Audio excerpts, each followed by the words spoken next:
Welcome to Bees and Reverie Radio, the podcast about pollinator gardens, native plants, bees, butterflies, and other topics related to biodiversity, including what we can do in our own backyards and what we can do together to protect bees, butterflies, and habitat here in the U.S. Today, we are going to continue the conversation that LaDonna and I started last week about lawns. Last week, we talked mostly about lawn alternatives, or at least how to start minimizing the chemicals and work that goes into trying to maintain a perfect all grass lawn and why that's important.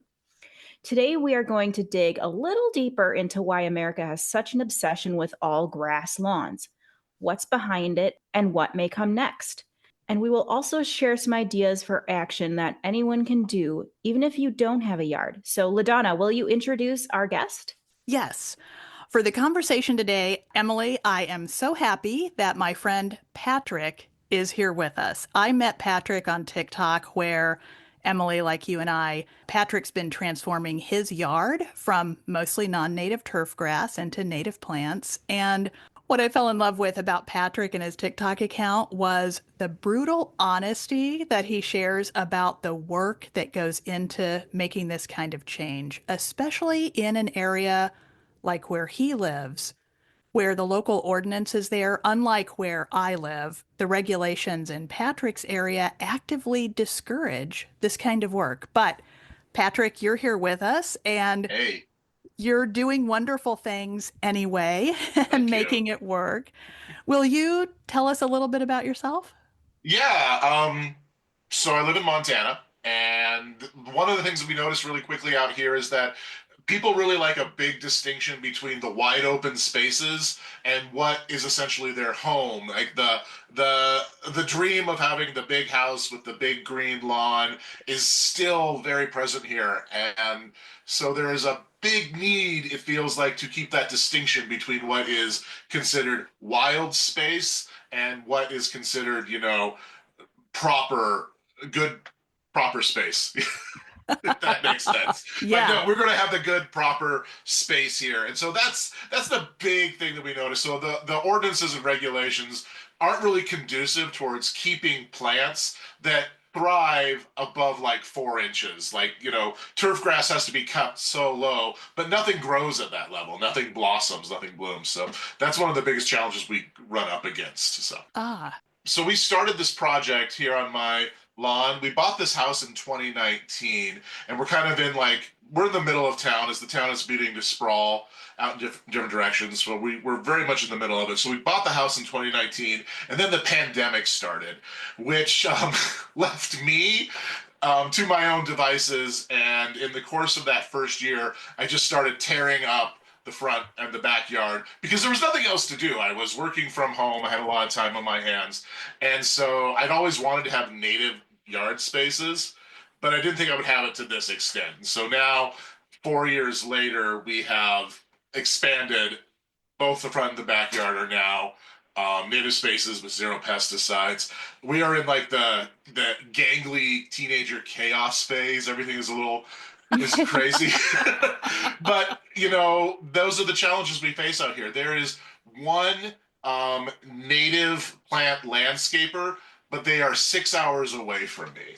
So a lot of the work that we have to do, we do by like reaching out to other people in the community. Hey, do you have any prairie coneflower seed or any purple prairie clover? I'll trade you for some milkweed or some flaxseed. And so we've developed a network of other like-minded individuals who trade plants back and forth with each other.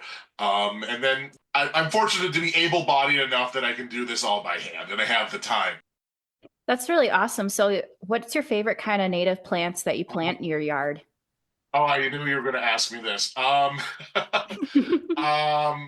Blue flax is probably a perennial favorite. It's just this really beautiful flowering plant that only flowers in the morning, and then by the afternoon, the petals have died off, but it just keeps doing that. If you see it in fields, it just spreads everywhere. It's this blue, like periwinkle blue flower that grows throughout fields, and it's one of my favorites in early June. I love milkweed. Milkweed is very near and dear to my heart because it's the host plant for monarch butterflies, which is a big thing that I'm a part of, is reestablishing habitat for monarchs. The choke cherry, Prunus virginiana, I love that because it's such a versatile part of the ecosystem. Birds use it. Humans have been using it for over 10,000 years. My family was connected to chokecherry because we would forage for it and other plants. The serviceberry, another one. I could go on. I feel that. But I would say like the spring ephemerals, like after a long winter, and you start seeing like the past flower or the serviceberry start to flower. It's like, oh, it's time. It is here. It's there's no more threat of winter. The spring is here, and so those are some of my very favorite. Yeah. Mm. And spring is almost here, You'd actually. think for people who live where you live, Oh, it right. we've got like 2 more months of snow and inclement weather Oh, to Yeah, I wow. help think it. we do too. Yeah. Oh, wow. Well, Yeah.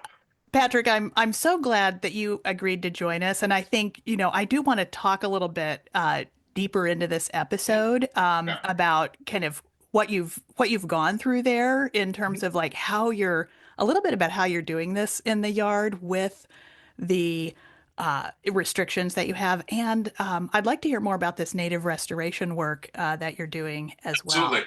well. Yeah. Um, but let's move into kind of the core of this episode. The reason that I've brought us all together here is I've been interested in some time about the history of the grass lawn here in the United States. Like, why, why is it even like this? You know, and I found out a couple of fascinating things that I wanted to share with both of you that I just can't get out of my head after learning this, and I want to hear your thoughts about it. And you both may know these things, but they were surprising to me. And then as Emily mentioned, we'll also save some time at the end of the episode for us to talk about some ways that people can still help promote biodiversity and native plants, even if they don't have a yard of their own, or maybe are too restricted right now where they live to really sort of go whole hog like some of us are doing.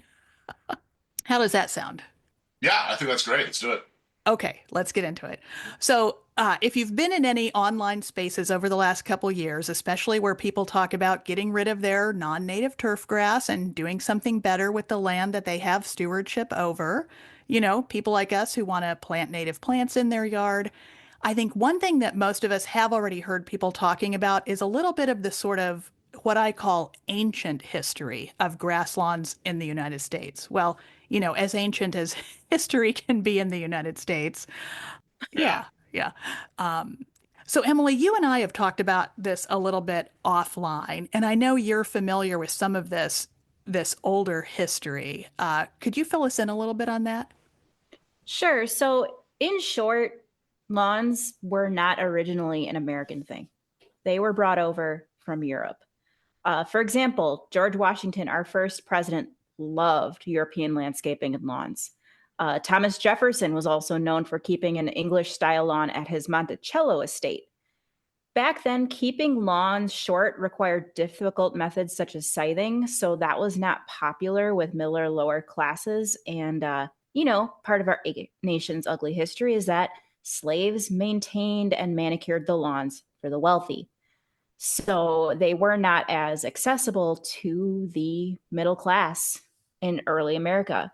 But around 1830, the lawnmower was actually invented by Edwin Beard Budding, which made it easier to cut and maintain a lawn. You didn't really need a staff to do it.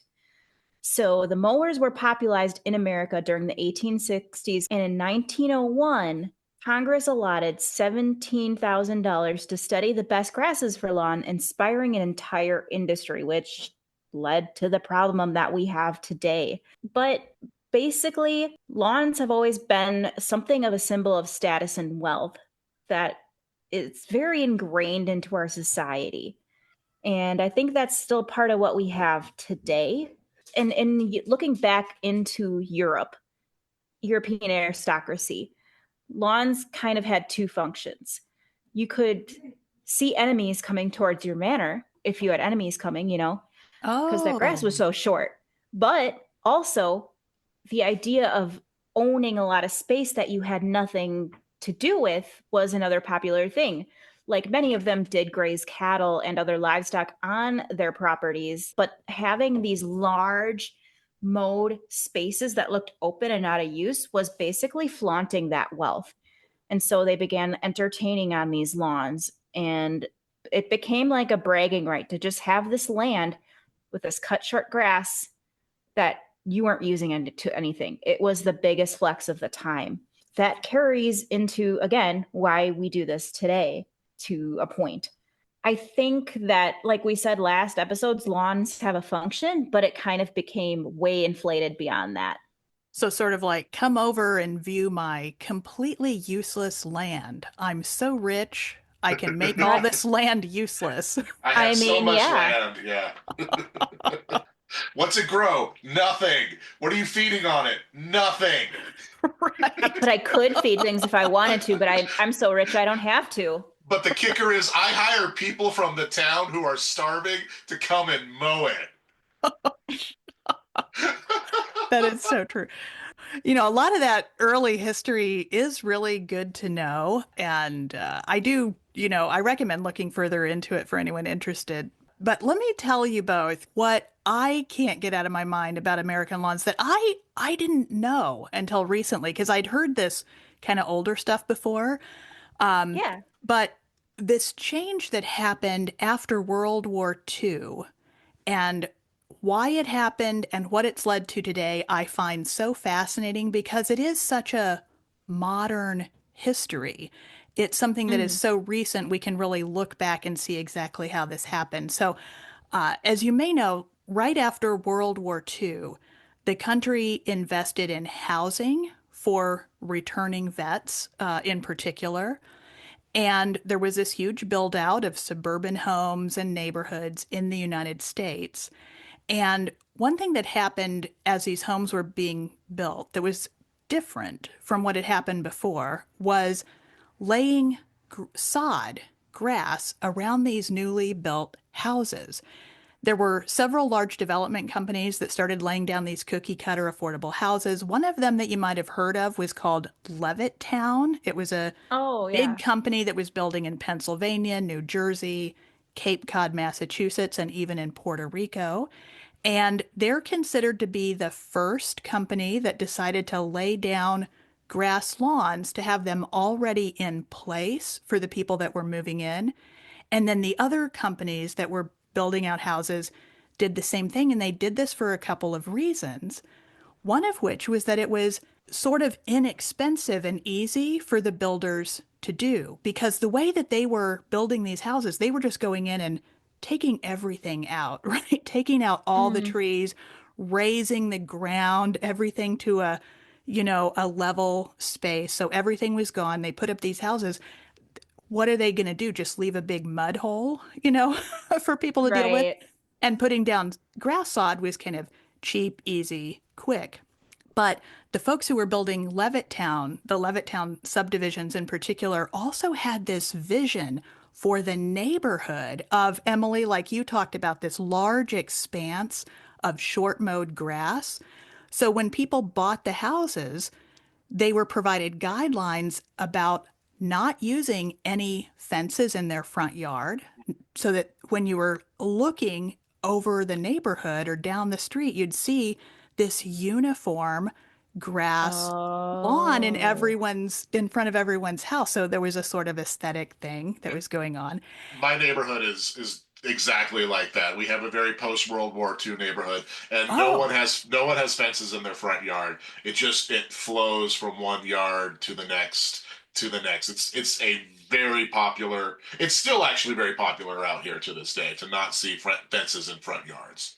so Patrick, Mm. you can Yeah. go out into your neighborhood then and pretend that you're super rich and all of this is yours. Well, and that's the thing, like, and that's kind of like not to like go like totally like class analysis, but the middle class has always chased uh, the fashions and trends of the upper class, and so if George Washington and Thomas Mm-hmm. Jefferson are chasing after the styles and trends of Europe, it's only natural then that the middle class here in the United States would also want to emulate that. Because in the United States, the American dream, we've said home ownership is the penultimate thing.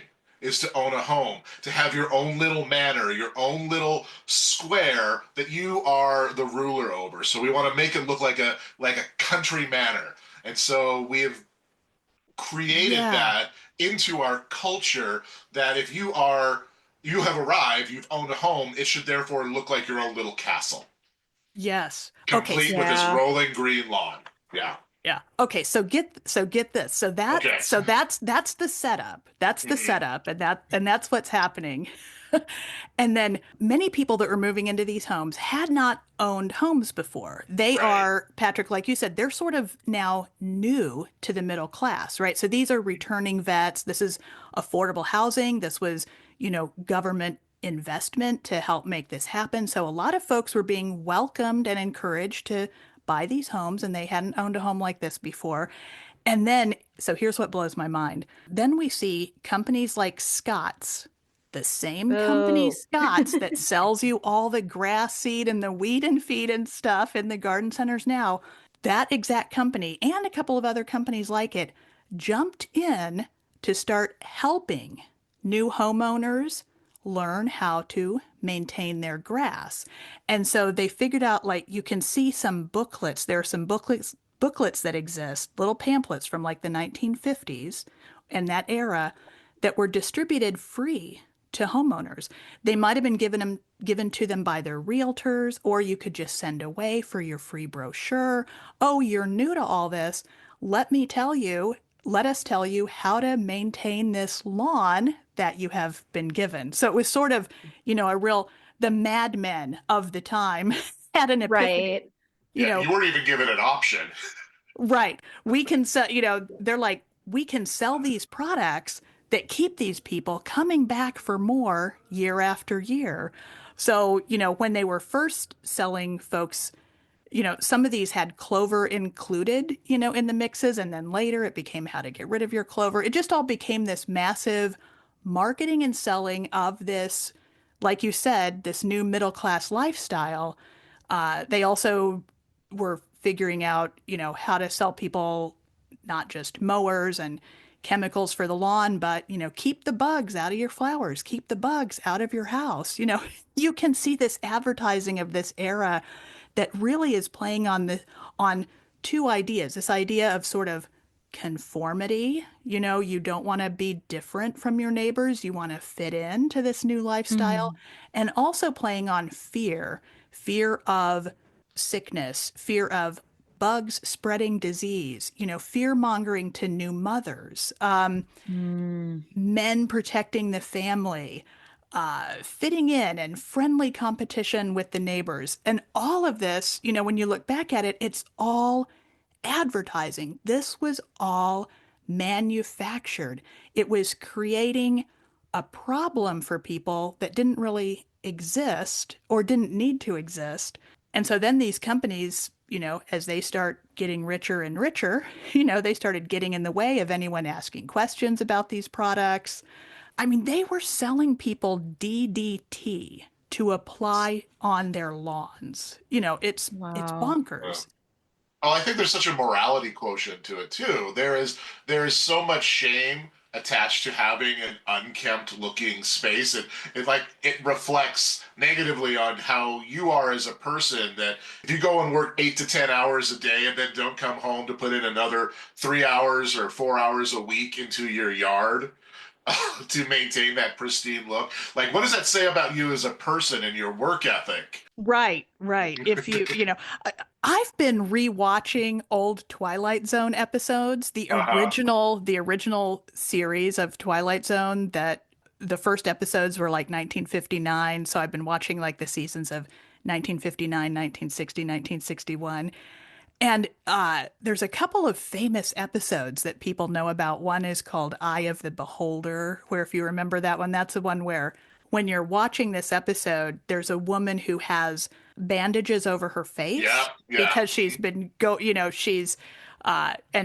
they've been trying to make her not look so ugly so that she can fit in with everyone else. And they mention a couple of things in this episode, about why it's so important for her. And she feels like it's really important for her to have this Operation Succeed. She wants to look like everyone else because if she doesn't look like everyone else, she's going to be ostracized. She's going to be basically sent somewhere else to live with, quote, people of her own kind.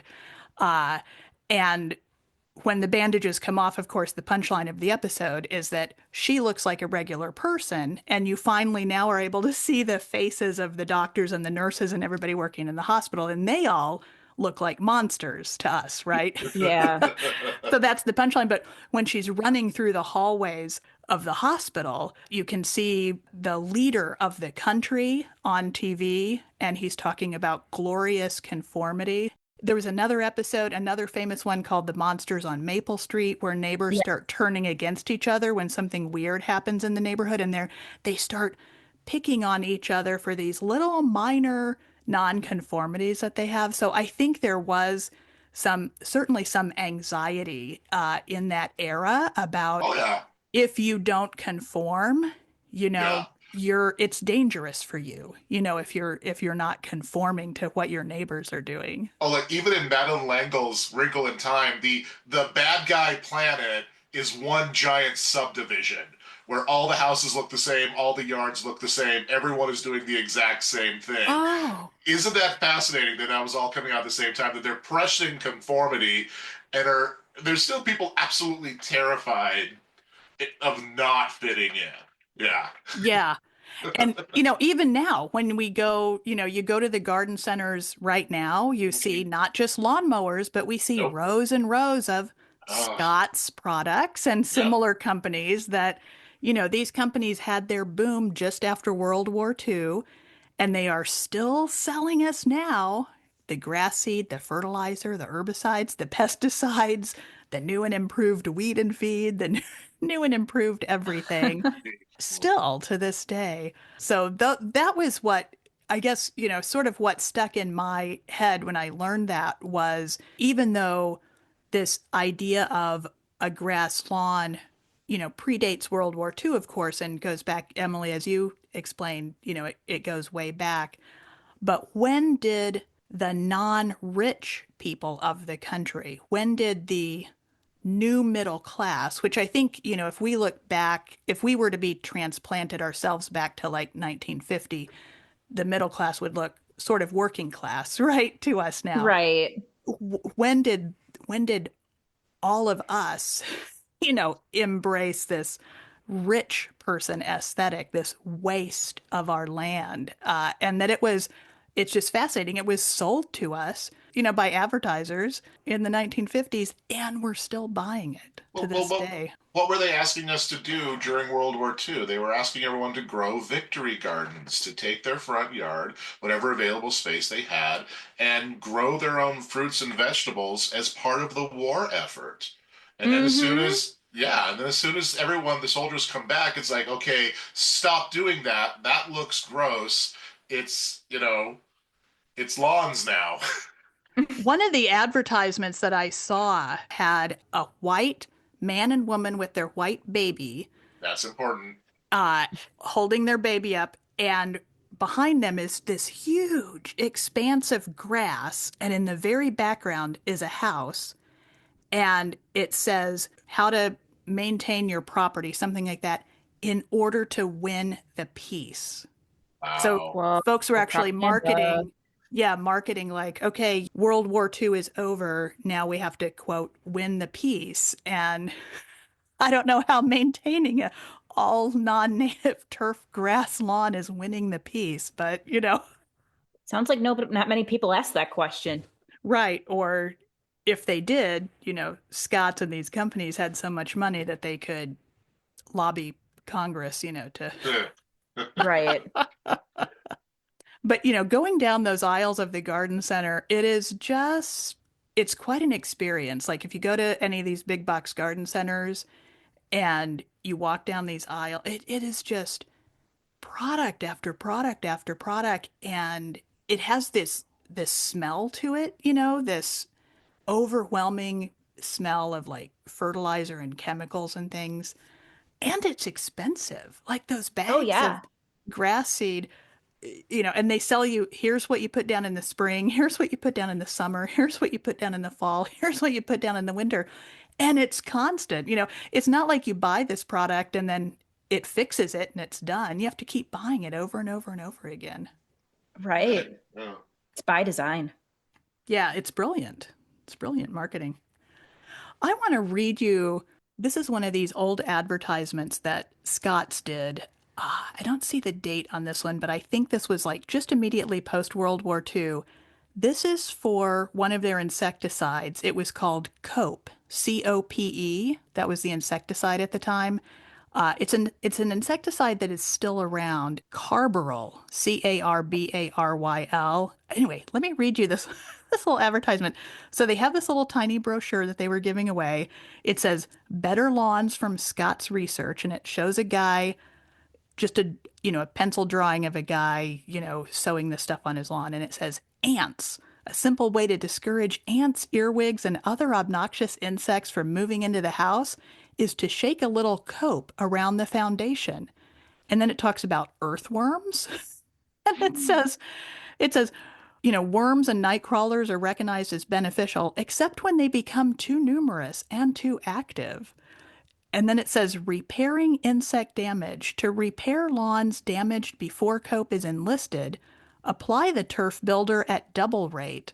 This complete food is made especially for supplying strength, building nourishment to lawns. And then it lists, all of the bugs it's going to get rid of. But then it says use cope just as it comes in the package. Apply uniformly over the entire lawn. Do not miss any areas. Imagine having a product that you can sell to anybody who owns a house that they're going to put on their lawn. Don't miss an area, put it on as a preventive, and you got to reapply it all the time. Because this is what the average American wanted to do after working a 40-hour plus work week is come home and obsess over their lawn. That's how I want to spend my weekend. Right. I want to be perpetually stressed out. Like, just continue this cycle. This sounds great. And this insecticide that they were selling people in this way, fear mongering them about, the dangerous insects. So this insecticide Carbaryl was the third most used pesticide in the United States for home gardens. It was also used in commercial agriculture, forestry, and rangeland protection. And then they found out it causes cancer. Of course it does. Of course. Not surprising. I might edit that out. I don't know. Okay. Allegedly causes cancer. I think this one now, I think on the Actually EP confirmed, on yeah. the EPA label is listed as a carcinogen. So I don't think that I think you can still buy it, but I don't think that you're encouraged to cover Right. every inch It's of your just lawn. like And buyer it beware information in the small Yeah. print. and it does say uh, don't put it near food, don't get it on your food crops, keep it away from water. It's toxic to people. Don't let your pets, on your lawn if you use it for 3 days. It's a horrible thing. So Oh, that's the kind of yeah, stuff they were selling us. yeah. That was kind of our first hint that there's something wrong here. We used to get a spray treatment on a property that we rented, and the first hint that like there was something wrong with this, they say don't let your children or pets play on it for 3 hours. And that was Right, my first right. hint. Like, why am I putting it on my lawn then? Have you heard of this company True Green? TRU Green? That's who we used was Okay. True Green. Oh, so let Yes. me tell you, True Green, doesn't that sound like a wonderful name, True Oh Green? yeah, And yeah. that used to be Chemlon. In the 1980s and in the early 1990s, I remember the Chemlon trucks going around the neighborhood. And I actually had a job in the 1990s where part of my job was I had to go door to door to talk to people. I was doing political activism work. And you could smell it. Like these It. big trucks would come Yeah. out and it said on the side of the trucks, Chemlon. You know, it, Oh my gosh. so Chemlon started in 1969, and so this was part of the, chemicals are going to save us, kind of thing. they ended up, there's been a buyout or something, and the company's changed hand a couple times, but it used to be called ChemLawn, and now it's Yeah. called True Green. So, I've Oh my had the gosh, True go Green. ahead. Go ahead, Emily. Go ahead. I'm sorry. So yeah, when I started rearing monarchs in 2017, and I started join or I guess I should say rearing them again as an adult. True Green, I think I think is a franchise in some cases, but I started getting into the rearing again, joined all the Facebook groups, and I grew up in a household that was very anti perfect lawn, so like I feel like I've always kind of had like that outlook, fortunately, but I remember a True Green account, I think it was a franchise account, posted a picture of a monarch caterpillar on their Instagram, convincing people Oh, that they had to help get rid of those pesky grubs, and the monarch community would not have it. They flooded that comment oh section my and they're like, God. Good for them. how dare you? This is a monarch. Uh-huh. You guys are terrible. And like they took it down Good. because and I've seen wow. monarchs on different insecticide labels over the years, and I always like posted about it. And I'm just like, I mean, you got to do your research marketing for these companies. Well, You will get your butt handed to you by the monarch community if you think that we think those are pests, because most people do not see those as pests. It's all part of the fear mongering that they do about just bugs in general. oh Yeah, yeah. it Yeah. is. Yeah. So maybe we should sort of switch gear a little bit here, Emily. You're Okay. mentioning of the monarch, talk a little bit more about kind of what we can do in our own yards. And Patrick, Emily, and I have Yeah. covered this kind of what we do in our own yards kind of over this podcast, but Sweet. just I'd love to hear a little bit more, Patrick, even for folks who can't go, all the way, like Right. in my yard, the regulations where I am allow, as long as they are native plants, there are Uh-huh. no height restrictions in my yard, and there's no restrictions on where they are in my yard as long as they're native. But I know that's not the case, for where you are, Patrick. So hearing a little bit more about Okay. kind of how you are managing this where you Okay. are, and then we can move to also talking about kind of things that we can do collectively and things that people can do even if they don't have a yard. But Patrick, Well, share a little bit more about yeah. your experience. Yeah, I've got one that'll kind of segue into a a project. There's two projects I want to talk about. The first one I'd say is that the ordinances are intentionally vague, and the reason for that is that whoever is the lawn ordinance guy can say, well, this doesn't look like a garden. So I really pressed them the first 2 years. What is it that you want it to look like? And he's like, well, like a garden. I don't know. So I did a lot of malicious compliance to make sure it absolutely resembled a garden. I laid down mulch. I had garden paths cutting through there. So my whole front yard now resembles what it would look like if it were just a little garden, except the whole thing is now little gardens of plants. So I go back to Doug Ptolemy, who says, "Well, you only need to do about 10%." Like if I had read Doug Ptolemy before I had started this, I would have said, "Oh, 10%, that's fine."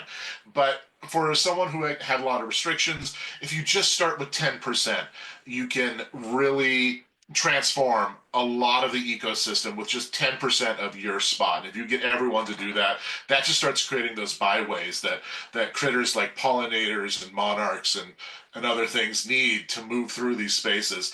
We built a garden out at the Montana Audubon Center where we actually showcase what these plants can look like in your yard. So if you are curious about what they look like, our West End Pollinator Garden here at the Montana Audubon Center has a little pocket park where they can go and see, oh, not only am I being introduced to these plants, but here's kind of a little bit of their growing habit. Here's what it would look like. You start to imagine what it would look like in your own space. So that's something we've done for folks just to give people a jump start to start thinking about plants and products like that. Oh, I love it. Yeah.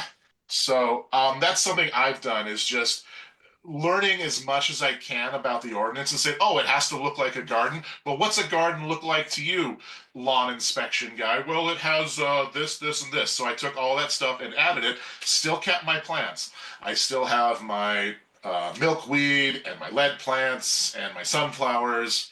But now it just looks more like a garden. And of course, the more that you're doing this, you're building coalition with the neighbors, the people who are most likely to call to call the folks. They're the ones who are starting to see this, and they begin to see, oh, this is just the thing it is. It's not affecting me. It is, in fact, it's beneficial. I get to see butterflies. When was the last time they saw like morning cloak butterflies or even monarchs in town? And now, those are regular occurrences in my yard. So that's a big bonus. People are starting to, here after 4 years of being in the neighborhood, warm up to the idea and are even starting to.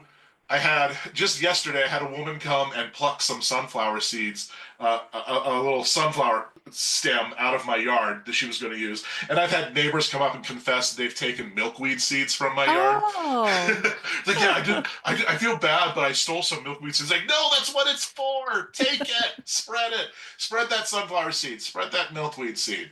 Um, I so that's where we start that really grassroots education of just building up with the neighborhood. So they begin to see, yeah, this is a beautiful thing. Yeah.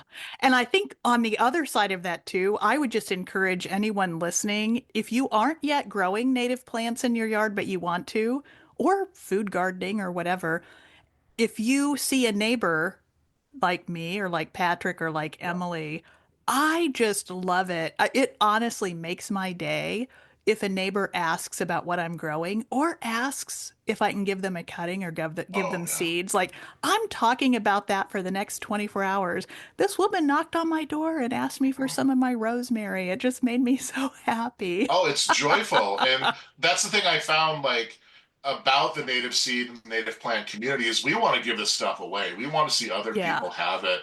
Yeah. Um, I've got friends who have sacks of like prairie coneflower seed just waiting to distribute it. So once you kind of get into that community, you find people who are just very charitable with their stuff because it needs to spread.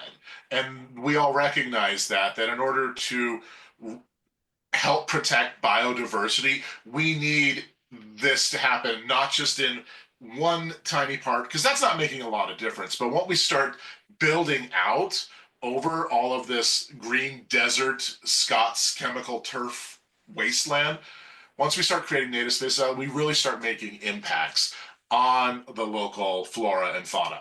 Yeah. Yeah.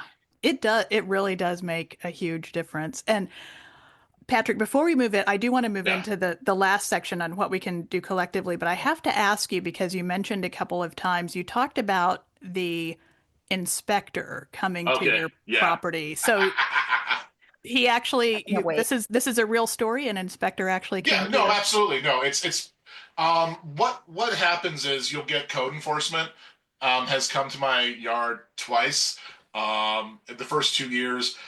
And for me, it was just about learning like what is it that you want? What is it absolute that you do not want to see and making them spell it out.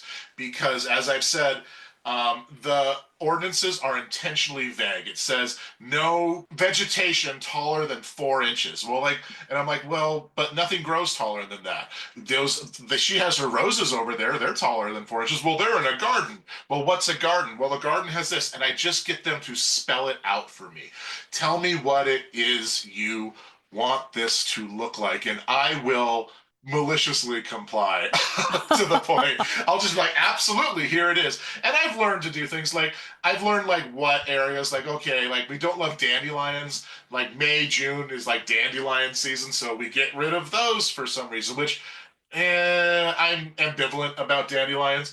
But like so I'll do like the hell strip, that strip between the sidewalk and the road, we call it the hell strip. I will mow that down and make that look like regular, boring lawn space. But in my yard, I am very intentional about creating the illusion of a traditional garden.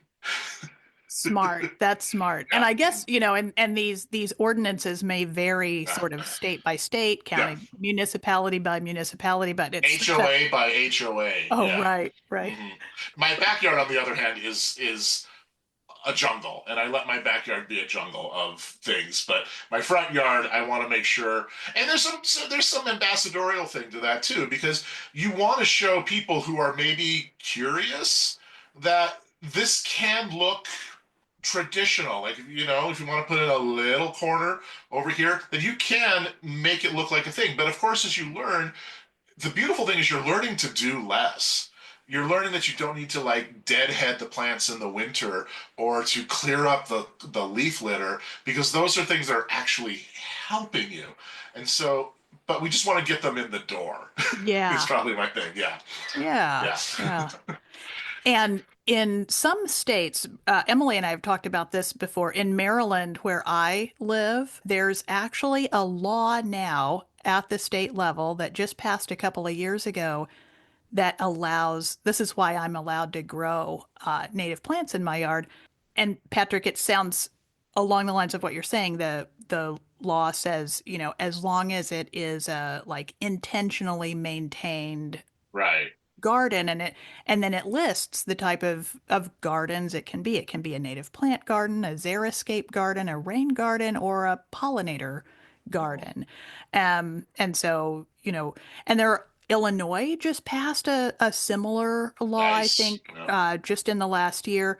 There are also some states that have laws that explicitly say that HOAs and local municipalities cannot stop you from growing food. So there's also sort of farm and food gardening laws as well. So one way I think that, there's a lot of ways that folks could help this sort of movement. I think, this is what we all need to move to, obviously, for biodiversity, for climate change, for pollinators, for so many good reasons.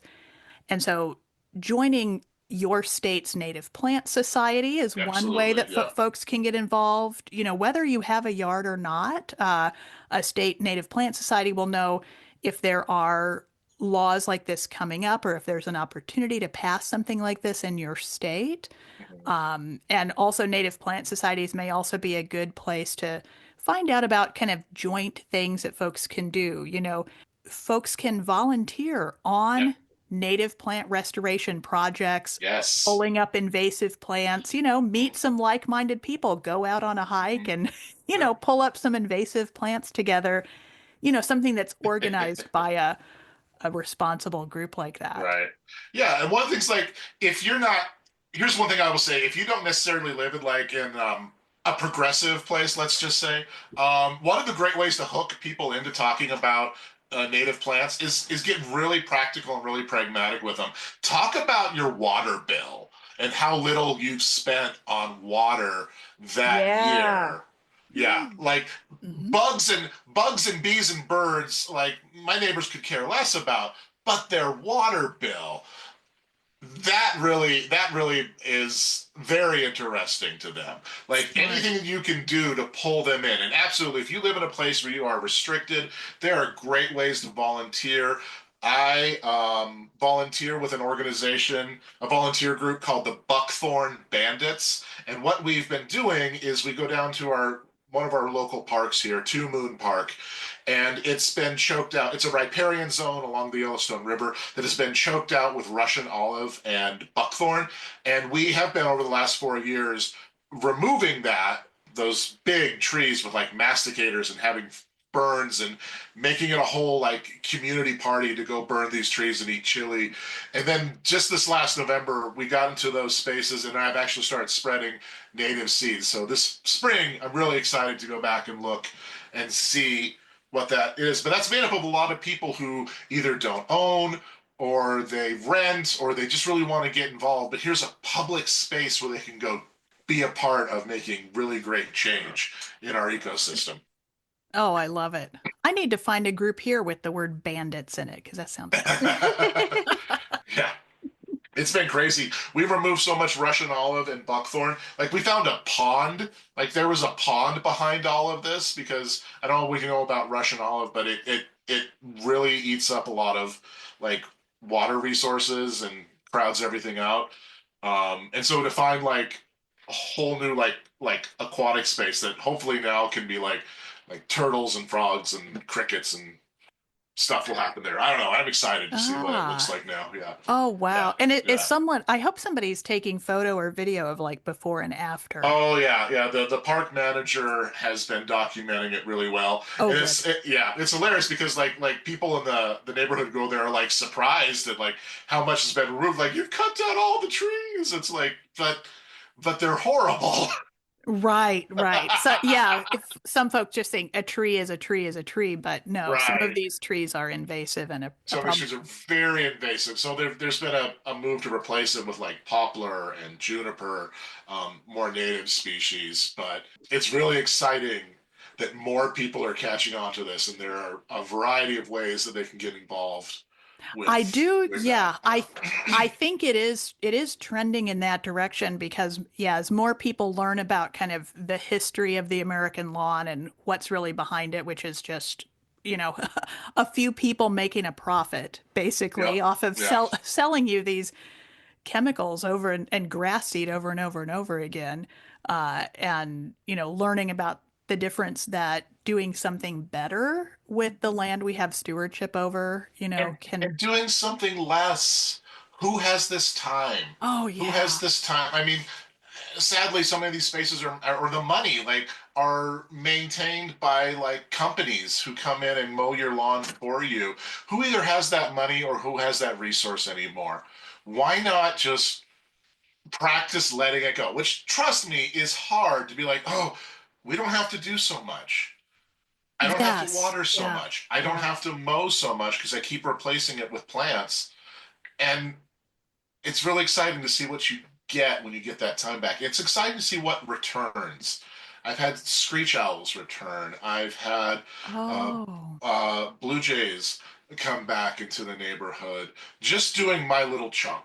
Mm-hmm. And so, yeah, Yeah. just just do less. Yeah, it is true. Once you get a little flower bed of native plants established, it sort of takes care of itself and then it's easy. You just expand it a little bit. I will make one exception to this though, which Okay. is brown-eyed Susans, I've Oh learned have yeah. very brown-eyed Susans, I learned the hard way in my yard, have very shallow roots. Oh really?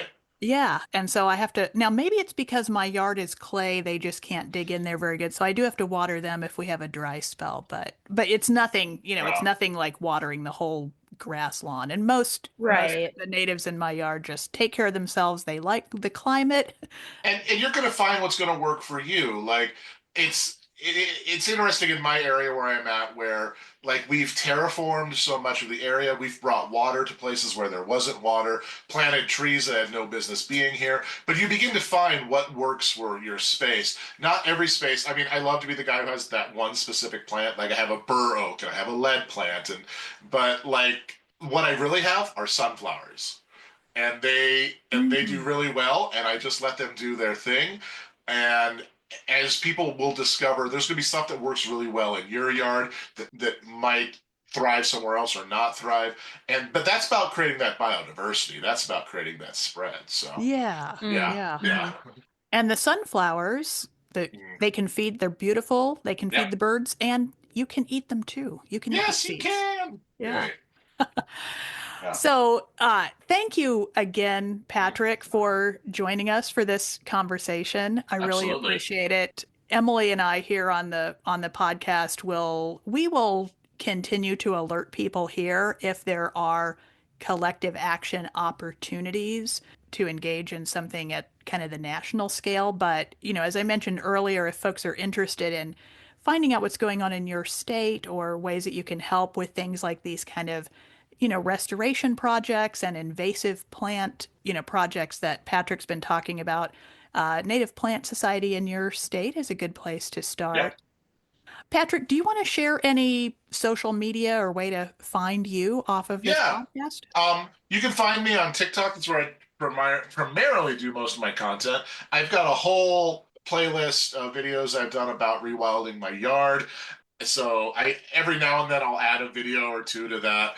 I've mainly kept the native yard stuff to myself. It's like I just want this for me. But there is a whole playlist where I've talked about it over the years about what I've been doing. So Gas Station Macbeth on TikTok is where you're going to find me.